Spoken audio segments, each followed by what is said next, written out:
Saw 2 attempts to expand upon the foundation laid by its predecessor, but in doing so, it trades psychological tension and cleverness for a bloated and poorly paced mess. Where the original Saw balanced its score with a fascinating, if flawed, exploration of Jigsaw's twisted philosophy, Saw 2 devolves into a mean-spirited spectacle of gratuitous violence that struggles to justify its own existence. The film's attempts at moral complexity feel hollow, as its characters serve more as cannon fodder than as conduits for meaningful storytelling. Any nuance present in Jigsaw's philosophy is lost amid the chaotic, borderline nonsensical plot. The central conceit of Saw 2, trapping a group of morally questionable people in a booby-trapped house, fails to generate the tension it desperately needs. The characters are woefully undeveloped, existing only to bicker and scream until their inevitable gruesome demises. The decision to make Detective Eric Matthews the emotional anchor of the film is baffling, as Donnie Wahlberg delivers a performance so wooden and uninspired it's difficult to care about his character's plight. His strained interactions with Jigsaw feel like filler between the house scenes, which themselves are plagued by clunky dialogue,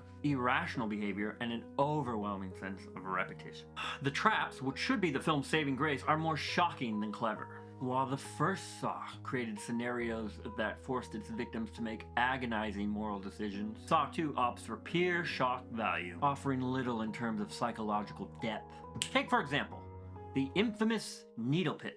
A moment so grotesque and exploitative that it's impossible to appreciate beyond any level other than sheer disgust. The traps feel like they're trying too hard to outdo one another, yet they lack the inventiveness that made Jigsaw's puzzles compelling in the first film. Worse still, Saw 2 is plagued by an ugly, washed-out visual aesthetic that tries to mask its lack of substance with hyperactive editing and disorienting close-ups. The fanatic camera movements and quick cuts feel like a desperate attempt to energize a film that has no real narrative momentum. Instead of creating suspense, this approach renders the action incoherent and exhausting, leaving the audience disconnected from the events unfolding on screen. It's a far cry from the minimalism of Saw, which relied on its claustrophobic setting to build genuine unease. Ultimately, Saw 2 is a cynical sequel that misunderstands what made the first one genuinely interesting. It substitutes depth for brutality and intelligence for shock value, resulting in a film that feels like a shallow imitation of its predecessor.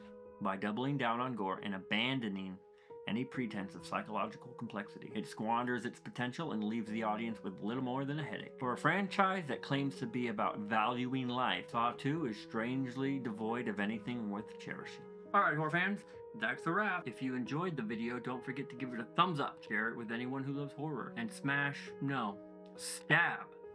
that subscribe button so you don't miss any upcoming content. Drop a comment down below. I'd love to chat with you and hear about what you're watching. And remember, I take video requests, so let me know what you would like to see next. Thanks for tuning in, and I'll catch you in the next one.